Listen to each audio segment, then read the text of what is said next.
Alrighty, it's time for the Heat Signature Daily Challenge for the 25th of February. Now, for some reason my microphone didn't record, so this is a post-recording, so I know what's going to happen.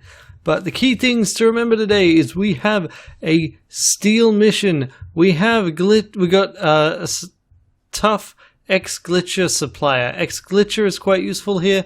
And the other thing is here, because of some chatter on the Discord, I thought, you know what I should do? I should take a look and see what the top score is, because that indicates there is probably a slipstream. I should go for gear, because I didn't start with the slipstream, but those kinds of times indicate a combo of a glitch tick and a slipstream. So let's get going. So get going, leave, press an E immediately just in case I am near a ship when I'm not, and then pop over here, and here we go. Zap, and alrighty. So the next step is to go left. So I probably would not have done this without foreknowledge that there was some sort of significant run changing gear, and that's what I'm going to do. I'm going to go left. I'm just planning the route. I need to get that key. So I got the long range subverter. The fastest way to get that gear, and I know I have no time to spare, is use the subverter to subvert the door, get the key, run through, and take everything with it. And that's what I'm going to do. So just pop through here, open it up, grab the key, and head over. And alright, so on the way we'll charge in, we'll kill you, throw that, grab the gun and shoot this person before they can turn around. So there we go, we've wiped out that pod. We don't need to worry about setting off the alarm, not that that would have mattered that much. I think this is a reinforcement mission, so it would have been bad. And so yeah, so now we've got the high capacity slipstream, and of course I waste the first charge by trying to use it in the jamming field. Well, actually, yes, I did waste the first charge that way. That does consume a charge. And now we've already got the second level key. We can just run through this section completely. Don't give a crap. We do decide to get the next bit of gear. This costs probably somewhere around 1/5 of a second, maybe 2/5, and I think it was worth it. Well, I was hoping it would be worth it. I think this gives us a grenade launcher, if I recall correctly. So it's just setting a target, yeah, grenade launcher. So that's a way of dealing with a pod and potentially grabbing a key in a very simple and straightforward way. And so now we just run through, we grab a steel target, open her up, grab that. This has taken us 8 seconds in total. We have, keeping in mind, we got a 38-second target. We need to beat the speed of 38 seconds, and I am actually very much keeping this in mind. So we shoot, we break through there, and we already have started remote controlling our pod just to save that fraction of a second. Go pick ourselves up, and off we go. And that takes us a total of 14 seconds. That means we have 24 seconds to spend on the remaining 2 ships. And yes, even the very first time, even if my microphone had actually worked on the initial run, you would have heard me keeping those seconds in mind. It matters that much when you've got this margin, right? It's a really important consideration. So we drop that off, -5. Yep, that's what we expected. Okay, so this is pretty straightforward. There's no, there are no contractors, so we are just going to try and go through. We have that grenade launcher. That grenade launcher isn't that relevant to us though. Okay, so now we are not quite close enough to the ship to immediately teleport. We were real close to that ship. That was possibly going to cause us problems. And so obviously, first step, planning our route. So I'm thinking, if I take out that first pod, I get that key, I run. I've got a grenade launcher, so I can take them out immediately, and that prevents me having to actually run down there. Let's see how they move. I need to be careful, and I need to actually run past here, set off that alarm, well, not that alarm, set off that sentry gun, and then run, because I don't want to get shot again.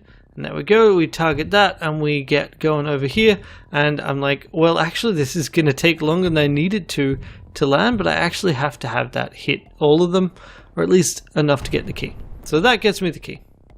And there's a downside of this in that obviously I've actually exhausted an entire slipstream waiting for that to happen, but we got 5 slipstreams per ship, so we are golden. So we pop over here, we grab the key on the way, and this is just run through the ship.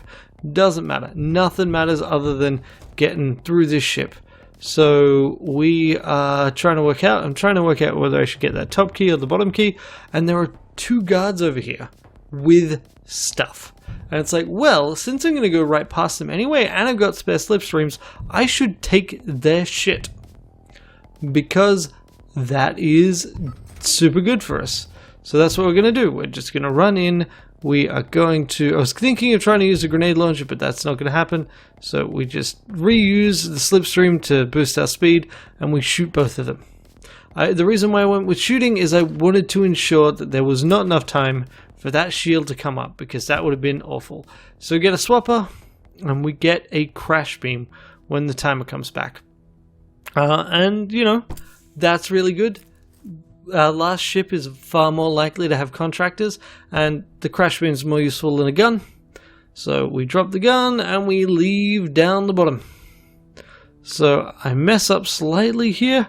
So I was trying to pull the same trick, but I didn't. So this, I don't know that it matters at all, to be honest. But, you know, it is a consideration. And I nearly muffed the pickup, but I don't. So I'm like 10 seconds, 11 seconds, 12 seconds for that timer. So that means that I have used 26 seconds. Somewhere around 26 seconds. And so I'm like, I now have to get through the last ship in that time or less. Was it 14 or 15 seconds on the first ship? I think it might have been 15. So I need to get through the third ship in less time than it took to do either of the other 2 ships. And this is definitely the biggest one. But we've got a crash beam, we've got 2 guns, we've got a slipstream, and we've got 3 swapper charges. So that's definitely what we're going to take advantage of here. Now it's time to do this initial planning. The initial planning is really important. In fact, whenever I go over my old videos, and I do that occasionally, I find it kind of fun, I become really aware of just how much pre-planning I do. I don't really think about it that much when I'm doing it, like think about how much time I'm spending on this, but generally I planned out at least half, if not more, of the ship. So what I am doing here is, the plan is we want to get the key from the first section. We want to run through the bottom half of the ship, and then we want to swap with the tracker. And I'm not entirely sure where the tracker will be by the time we get through all this. But so the first point was to kind of do a loop around.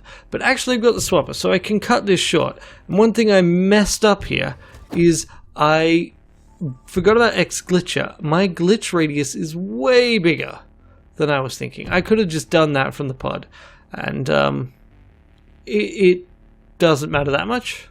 I nearly ran too far to pick up the keycard, but that's okay. And then we just run through here. We're fine with this. Even if it activates, it won't matter because we'll be going too fast.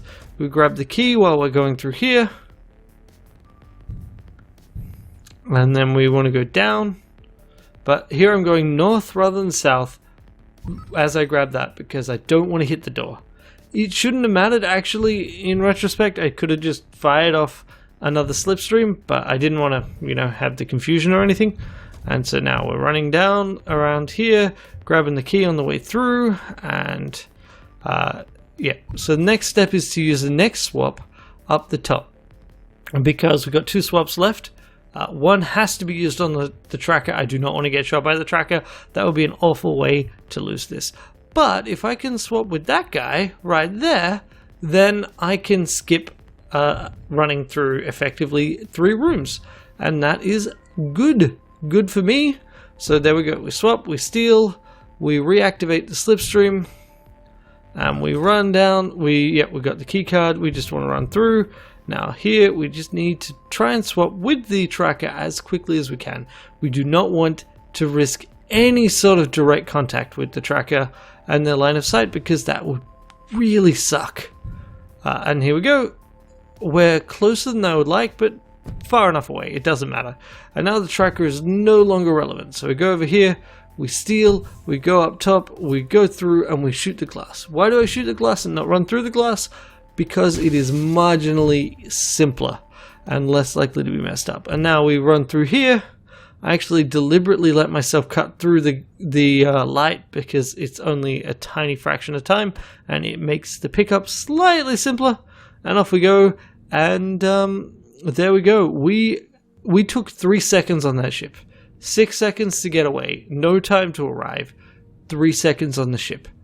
And yeah, so that is a total of 9 seconds. Which leads me to something that I only discovered today.